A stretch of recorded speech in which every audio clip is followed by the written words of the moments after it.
हाँ बोलिए सर, बोलिए। हाँ सर, क्या हाल है? ठीक है, ठीक है। अरे मैं ये कह रहा हूँ, ये हरदा वाला प्रकरण आपने देखा ना, मध्य हम्म। प्रदेश। हाँ जी। ये जीवन सिंह शेरपुर आए दिन ये रैलियां ही करवाते, दंगे ही करवाते रहते हैं। करते क्या है ये? देखो, मैं इसका पूरा कच्चा चिट्ठा जानता हूँ। मैं आपको थोड़ा पीछे लेके चलता हूँ। आज कितना से पीछे? ज्यादा नहीं, 5-10 साल। अच्छा। अभी कुछ वर्षों पहले ये हम्म। व्यक्ति अफीम डोडा की तस्करी करता था। अच्छा। हाँ, और आज भी करता है। और अरे। हथियारों की तस्करी भी करता था। इस पर मुकदमे भी दर्ज थे। ये नॉर्थ ईस्ट से, आसाम, मणिपुर, इधर से हथियार लाता था। वहाँ के गन हाउस से सेटिंग कर रखी थी और राजपूतों लड़कों को कहता था कि तुमको गन का लाइसेंस दिलवा दूंगा, मेरे को 2 लाख दो, 3 लाख दो। और राजपूतों के लड़के हैं, हथियारों में झांसे में आ जाते हैं, तो वहाँ से नकली लाइसेंस ला कर दे देता था। यहाँ पर लेकर घूमते रहते थे, हर किसी को धमकी देते थे कि हमारे पास नेशनल लाइसेंस है। इंदौर पुलिस ने इस रैकेट को पकड़ा। फिर इंदौर, देवास, आसपास की सभी पुलिस सक्रिय हुई, तो कम से कम 1 दर्जन लड़के पकड़े हैं। फिर बाद में समाज का दबाव बना लिया, करनी सेना, फंडी सेना, तो वो लड़के अरेस्ट हुए। ये काफी हद तक बच गए, लेकिन मुकदमे दर्ज है।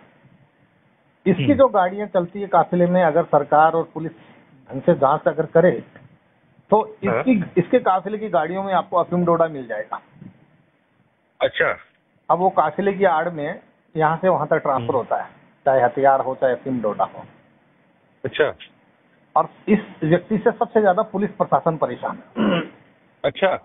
इसका जो संगठन है, अब हाँ। राजपूत समाज एक बड़ा भावुक समाज है, तो वो झांसे में इसके आ जाता है कि करणी सेना। अब जबकि इसके संगठन का नाम है करणी सेना परिवार। हाँ। ये खुद मुझे कहा, और कल परसों इसके व्यक्ति कह रहे थे कि साहब, करणी सेना परिवार अकेले राजपूत समाज का नहीं, 36 कौम का संगठन है। हाँ। 36 कौम का मतलब है कि सभी जातियों का। जब राजपूत ठीक। समाज का संगठन नहीं है तो राजपूत युवा ही आगे क्यों आते हैं? उनको आगे क्यों किया जाता है? उनका जीवन क्यों बर्बाद किया जाता है? 36 कौम का ठेका लो। और इसको हाँ। चुनाव लड़ना था, तो अभी चुनाव लड़ा भी था। ये विधानसभा चुनाव, कुछ हजार वोट मिले, हार गया। जबकि इसने पहले लॉबिंग की थी दोनों राजनीतिक पार्टियों से कि मुझे टिकट मिले, किसी ने नहीं दिया। सब जानते छपरी आदमी है। हाँ। आज से 2.5 साल पहले भोपाल के जम्बूर मैदान में 5 लाख लोगों को लेकर बैठ गया। उस भीड़ में इसने जो मांगे रखी, 21 रखी, उसमें से 2-3 राजपूत समाज से थी, बाकी कोई मांग नहीं थी। फिजूल मांगे थी। गाय की रक्षा हो, हाँ। ब्राह्मण की रक्षा हो, उसकी रक्षा हो, धर्म की रक्षा हो। अरे भाई, उसके लिए पुलिस है, प्रशासन है, गवर्नमेंट है। पटवारी को परमानेंट करो, टीचर को करो, तो उनके संगठन है, तेरे को क्या लेना देना। हाँ। परंतु छपरी आदमी है, लोगों ने समझाया, तो छपरी को कौन समझाए? छपरी छपरी है पूरी तरह। हाँ। टपोरी आदमी, इसके जो चेले चपाटे घूमते वो भी टपोरी है। एक्चुअल में अच्छा। इसको माइलेज इसलिए मिलता है कि मालवा जो बेल्ट है, मालवा निमाड़, वो पूरी तरह से हाँ। संपन्न बेल्ट है। वहाँ जमीनें उपजाऊ है, अच्छी पैदावार होती है। राजपूत संपन्न है, तो उसका ये फायदा उठाता, बढ़िया उगाही करता है, रंगदारी वसूली करता है। और वो जो ओके। मांगे रखी, से सरकार भी परेशान हो गई। रोज नहीं मांग रख देता था, सरकार ने कोई मांगे वांगे नहीं मांगी, उल्लू बना दिया और उसको निकाल दिया। 5 लाख राजपूतों को लेकर के ये वहां पर 2-3 दिन बैठा रहा। सोचो, एक आदमी ने 1,000 रुपए खर्च किए तो 5 लाख का कितना खर्चा हुआ। हम्म। समाज की भावनाओं को ये फायदा उठाता है। अब बात आती है कि अभी 1 हफ्ते पहले मंदसौर में एक मुकदमा दर्ज किया गया। वो मुकदमा था रंगदारी और अवैध वसूली प्लस मारपीट का। उसको निरस्त करवाने के लिए एसपी और कलेक्टर ऑफिस का घेराव करने के लिए हजारों लड़कों को लेकर पहुंच गया। हम्म। समाज अब ये अवैध रंगदारी करेगा, वसूली करेगा, मारपीट करेगा, समाज इसमें क्या करेगा बताओ? हम्म। लोगों को पता ही नहीं कि ये क्या काम कर रहा है। जीवन दादा के पीछे पागल है, जयकारे लगाते हैं, एरों की गैरों की, करनी सेना शेरों की है। पत्थर को कर दे पानी जय भवानी है, पत्थर को जब करोगे। और बनिया ब्राह्मण का ठेका लेता है। अब बताओ, वहां पर इसने वहां हुड़दंग किया। अभी जो हरदा का जो मामला है, वहां पर इसके एक जिला अध्यक्ष ने कोई हीरा खरीदा। 1.5 कैरेट के हीरे का मामला था।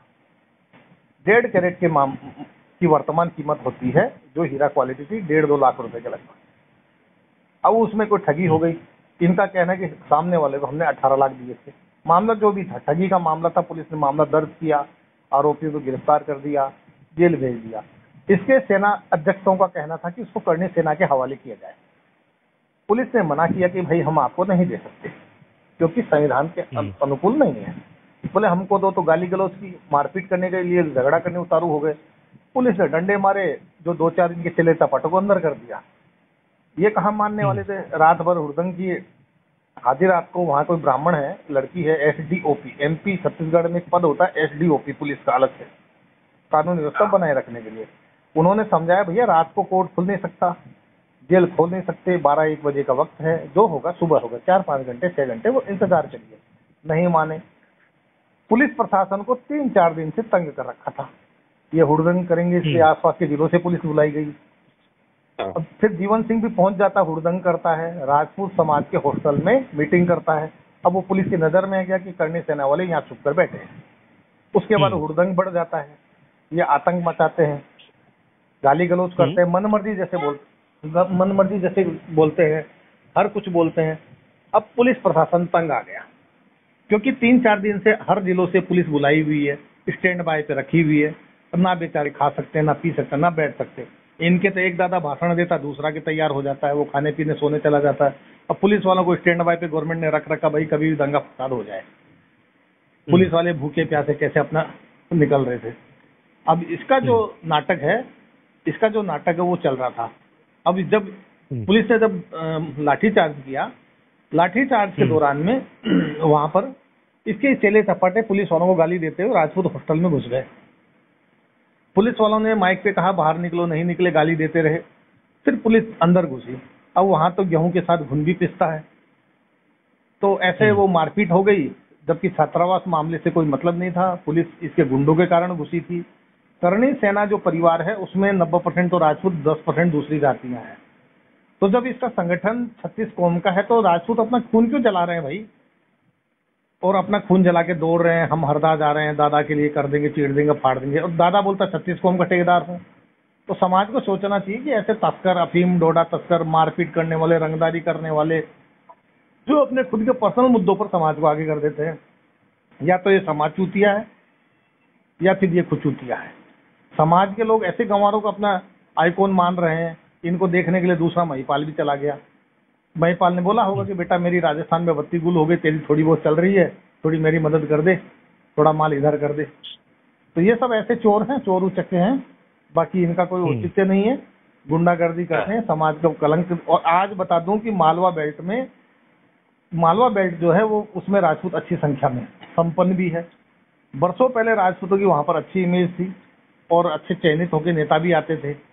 ये हरामखोर जब से पैदा हुआ है पूरे राजपूतों को निपटा दिए। SC एक्ट में आंदोलन करेगा, कभी हर कोई फालतू मुद्दा टोल टैक्स के लिए करेगा, कभी किसके लिए करेगा, कभी कोई मर गया तो उसके लिए करेगा, कभी उसके लिए करेगा। अरे भाई तू करणी सेना राजपूत का है या कोई और है? क्यों करते हो भाई ऐसा?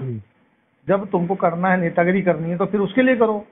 अब उसने यहाँ पे सभी जातियों को दुश्मन बना दिया वहां पर, और राजपूतों की पूरी राजनीति को निपटा दिया मालवा बेल्ट में इस छपरी ने। इसके लड़के टोल टैक्स नहीं देने के लिए गुंडागर्दी करते हैं। टोल टैक्स पे हम राजपूत क्षत्रिय नहीं देंगे। क्यों नहीं देंगे भैया? 10 लाख की गाड़ी लेके घूम रहे, 20 लाख की गाड़ी लेके घूम रहे, क्या 50 रुपए का टोल नहीं दे सकते? जबकि होना ये चाहिए कि बेटा 50 का टोल है, 60 रुपए ले, 10 रुपए मीटर से चाय पी लेना, ठाकुर तेरे को 10 रुपए देके गए चाय पीना। 100 का टोल है, 120 देके भाई एक समोसा भी खा लेना मेरी तरफ से। परंतु छपरी गुंडे हैं, पूरे समाज की मालवा बेल्ट में भद्द पिटवा रखी है, और जातियों से भाईचारा बनाने का प्रयास करता है। इसको कुछ नहीं समझती।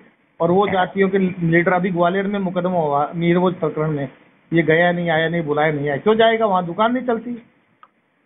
तो ऐसा है। तो वकील साहब, इन गुंडों को समाज से बचाओ, समाज को कलंकित होने से बचाओ, और इनको जो है इनको दूर कराओ। राजस्थान में तो इनकी भट्टी बुझ चुकी है, और वहां पर भी इनकी बुझाओ कैसे भी करके, नहीं तो पूरे समाज को निपटा देंगे। Okay sir.